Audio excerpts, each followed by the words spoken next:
तो जो भी आपकी इच्छा हो, रिक्वायरमेंट हो, आपकी आवश्यकता हो, वो सब पूरी हो जाएगी, इच्छाओं की पूर्ति हो जाएगी। जो भी आपकी इच्छा हो भागवत भगवान के समक्ष जो है प्रकट करना और 7 दिनों तक लगातार कथा सुनना, तो मैं कहता हूं कि बड़े से बड़ा संकट भागवत कथा सुनने से तुरंत ही खत्म हो जाएगा, तुरंत ही समाप्त हो जाएगा और परमात्मा तुम्हें उस संकट से तुरंत ही उबार करके ले आएगा।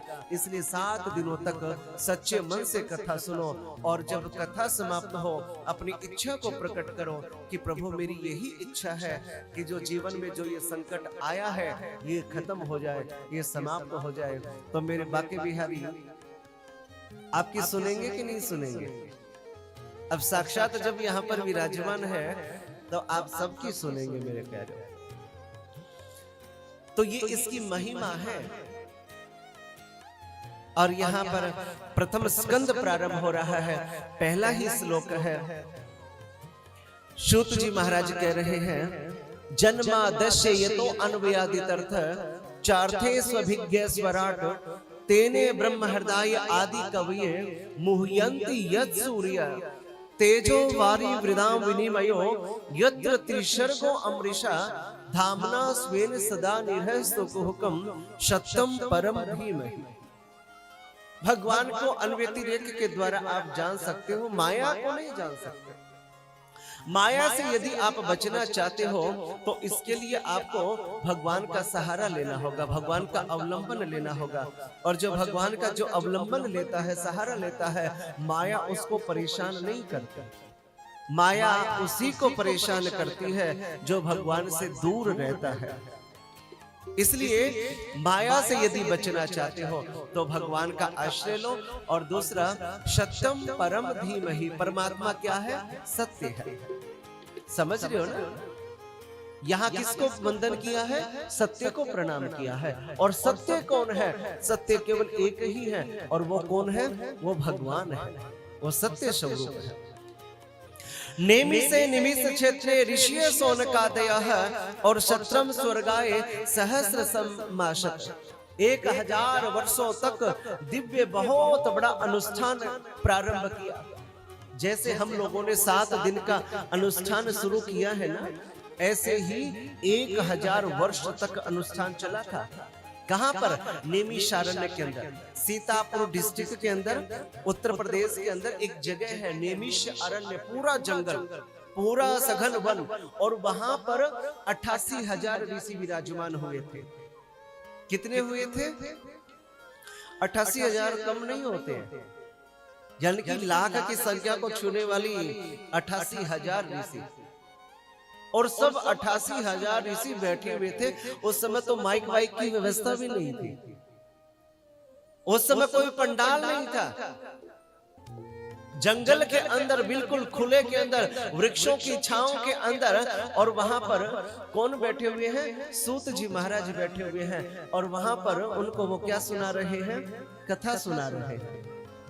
88,000 ऋषियों को ये श्रीमद् भागवत महापुराण की कथा सूत जी महाराज श्रवण करा रहे हैं। और जैसे ही यहाँ पर शौनक आदि ऋषियों ने सूत जी को प्रणाम किया है और हाथ जोड़ करके शौनक ऋषि जो थे वो खड़े हुए और उन्होंने सभी ऋषियों की तरफ से प्रश्न प्रारंभ किए हैं। 6 प्रश्न यहाँ पर किए हैं और 6 प्रश्नों के अंदर ही ये सारी भागवत कथा सिमटी हुई है मेरे प्यारे। उन्होंने बहुत सुंदर सुंदर प्रश्न किए। उन्होंने कहा कि गुरुदेव, हम जानना चाहते हैं कि भगवान इस धराधाम को धन्य करने के लिए आए। सूत जानासि भद्रम ते भगवान सात्वताम पतिम देवक्याम वसुदेवस्य जातो यस्य चिकीर्षया। हमने सुना है कि स्वयं भगवान देवकी और वसुदेव जी के घर के अंदर स्वयं प्रकट होकर के आए थे। भगवान के आने का कारण क्या था? उनके अवतार लेने का उद्देश्य क्या था? हम सब विस्तार से सुनना चाहते हैं। और ब्रूहि योगेश्वर कृष्ण ब्रह्मण्य धर्म वर्मणि स्वाम काष्ठा मधुनोपेते धर्मः क शरणम गतः। जब मेरे प्रभु इस धरा के ऊपर राम राज्य की स्थापना कर दी, जितने भी बड़े बड़े आतताई राजा थे, असुर थे, उन सब का संहार कर दिया। उसके पश्चात ये धर्म जो था ये किसकी शरण में गया? हम यही जानना चाह रहे हैं। आप विस्तार से हमको प्रभु की कथा श्रवण कराइए कि कस्मिन युगे प्रवर्तयम स्थाने वाक्य हेतुना, कि ये अद्भुत, ये अनमोल ग्रंथ कब लिखा गया, कब इसकी रचना हुई, हम सब जानना चाहते हैं, हम सब श्रवण करना चाहते हैं। और आप सबको पता ही है कि जब जब धर्म की हानि होती है, अधर्म बढ़ने लगता है, सर्वत्र अट्टहास करने लगता है, तब तब मेरे प्रभु इस धरा धाम को पावन करने के लिए, पवित्र करने के लिए स्वयं अवतरित होकर के आते हैं, प्रकट होकर के आते हैं। आते हैं कि नहीं आते हैं? आते हैं ना।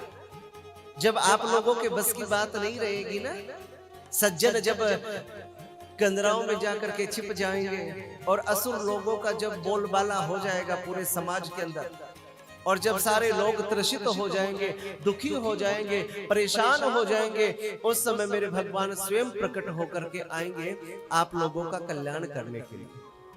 क्योंकि गीता के अंदर तो स्वयं भगवान ने कहा है कि यदा यदा ही धर्मस्य ग्लानिर्भवति भारत अभ्युत्थानम् अधर्मस्य तदात्मानं सृजाम्यहम् परित्राणाय साधूनां विनाशाय च दुष्कृतम् धर्म संस्थापनार्थाय संभवामि युगे युगे।